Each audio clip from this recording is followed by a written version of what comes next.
Well, the big game is almost here, and Americans are expected to eat more than 1 billion chicken wings and drink more than 50 million cases of beer. So, how do businesses like grocery stores, restaurants, and bars keep up with these spikes in demand?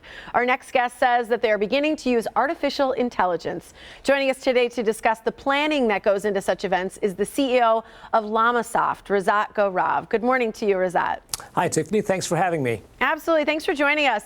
You know, I'm one of the people, I'm going to be eating the chicken wings, so I'm a part of that billion statistic. So how do companies know and sort of ensure that our favorite snacks are on the shelves for the big game so that none of us are left empty-handed? Yeah, like you said, it's the second largest food day in the country, and all of that leads to a staggering surge in demand for chicken wings, hamburgers, slices of pizza. One of our customers is Domino's Pizza. They're projecting about 12 million slices of pizza will be consumed on game day, and all of that is going to go with over 50 million cases of beer. This staggering spike in demand, like you said, requires a lot of preparation and a lot of planning that needs to happen prior to game day. And it all starts with making more accurate predictions, because with the right predictions on what will get consumed, in what quantities, in what mix, in what locations, then companies can figure out what is the right level of inventory to carry for each of these food and beverage items. And then with those determinations of the right level of inventories to carry, then they can plan all their sourcing, production, and distribution operations to make that item available when you need it and in what quantities you need it in. And all of those kinds of decisions are being enabled with data and AI algorithms to make smarter and more accurate decisions.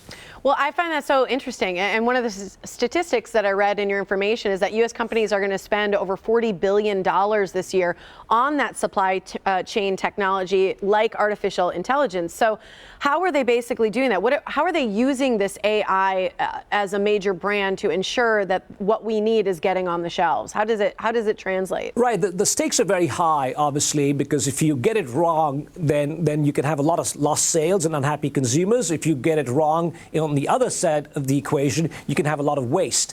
So companies are using data, historical data, as well as leading indicator data, because there are all kinds of shifts that are happening with consumer preferences, consumer expectations, and they use the data combined with advanced algorithms. These are mathematical models to predict and plan for these operations, and in doing so, they're working with companies like us. We're actively working with many manufacturers and retailers and restaurant chains around the country to make sure that you can have a great game day experience.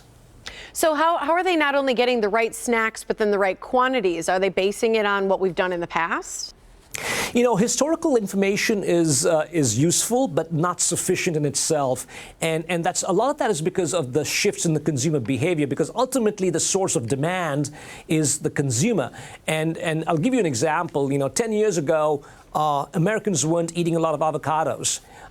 Today, and in this year's game day, we're projecting that Americans will consume about 139 million pounds of avocado in things like guacamole, you know, toppings for pizza, and various other ways that avocado is getting used. So that's causing a lot of shifts. Also, the new generation is not necessarily shopping in the grocery store. A lot of them are expecting home delivery. They may be using Instacart, or they may be using Amazon Prime Now. So how do companies who are retailers or manufacturers, how can they service the consumer across these different channels?